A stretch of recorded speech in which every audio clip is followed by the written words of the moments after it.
Hello there. I'm glad you stopped by GED Toolbox because today we're going to be talking about reducing fractions. We're going to give this some basic pointers here and go into it into greater detail in another video, but basically today we're going to be talking about what it means when you hear the terms reduced,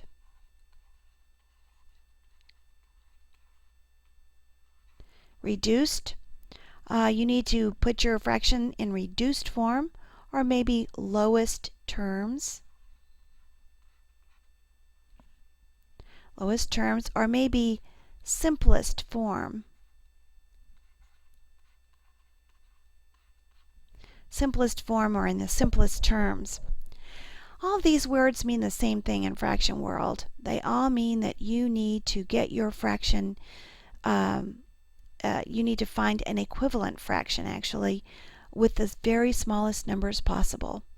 So you're going to be looking for an equivalent fraction with the smallest numbers possible. Let's find out what we need to do just that.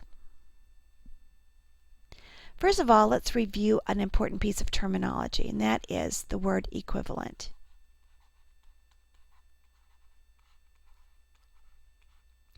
In fraction world, the word equivalent means equal in value. It doesn't mean that the numbers are equal. It means that the values of the fractions are equal. For example, I could take a fraction of 3/6 and I could tell you that an equivalent fraction to 3/6 is 1/2.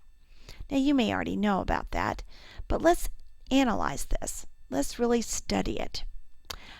You know how when we talk about fractions that people like to talk about pi? Let's do that.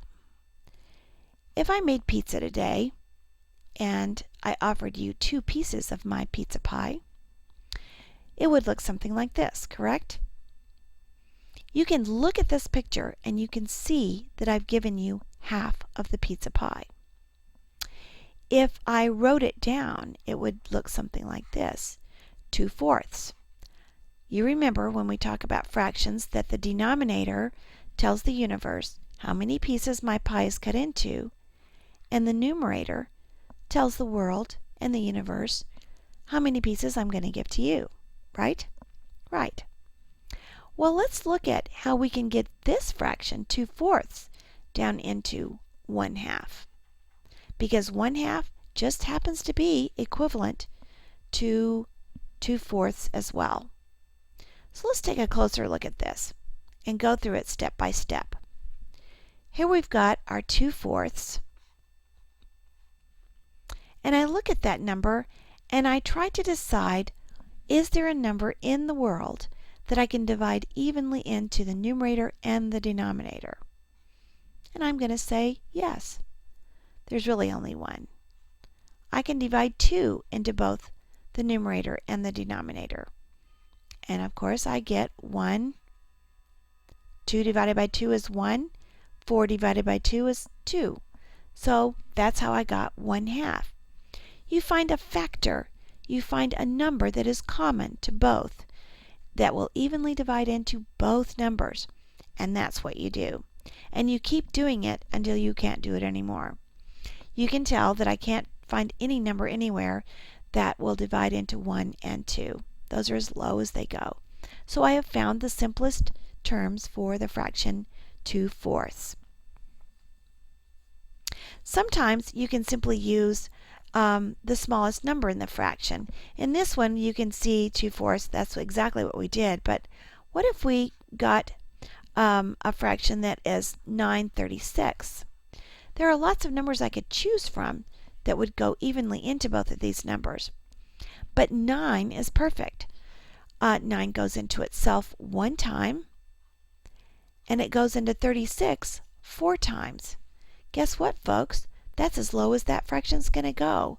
So 9/36 can be reduced down to 1/4 very easily, just by using the smaller number in the fraction. In this instance, the smaller number is in the numerator position. That's perfect. We've been talking a lot about 1/2, and I wanted to take a minute to examine some equivalent fractions to 1/2. Some equivalent fractions to 1/2 are as follows: 2/4, 3/6, 4/8, 5/10, 6/12, 7/14, 8/16, 9/18, 10/20. Now, of course, we could go on for the rest of the day, but we're going to stop there. I want you to observe what's going on here. Notice all the numerators and notice their relationship to the denominators. All of the numerators are exactly half of the denominator. That's a new word. The numerators are exactly half of the denominators.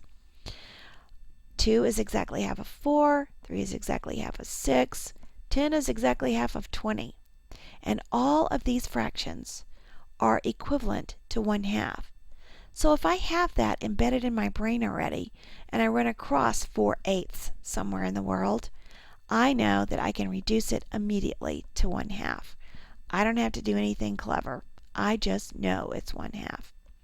So it's a good idea to keep these fractions somewhere in your brain so that you can instantly reduce them down.